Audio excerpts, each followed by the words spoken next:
സിംഹമുദ്രയെ ഇന്ത്യയുടെ ദേശീയ മുദ്രയായി ഔദ്യോഗികമായി പ്രഖ്യാപിച്ചതെന്ന്?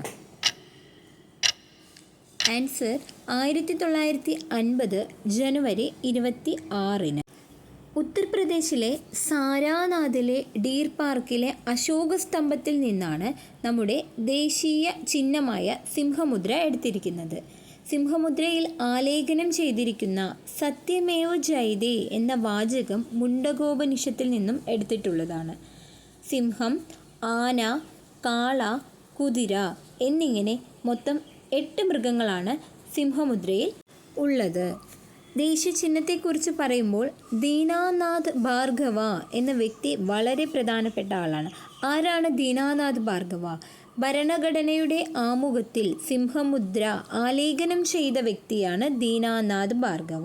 അപ്പോൾ ചാനൽ ഇഷ്ടപ്പെട്ട ഇതുവരെയും സബ്സ്ക്രൈബ് ചെയ്യാത്ത കൂട്ടുകാരുണ്ടെങ്കിൽ ഒന്ന് സബ്സ്ക്രൈബ് ചെയ്ത് സപ്പോർട്ട് ചെയ്യണേ. പിന്നെ ലൈക്ക് ചെയ്യാനും ഷെയർ ചെയ്യാനും മറക്കരുത്. താങ്ക്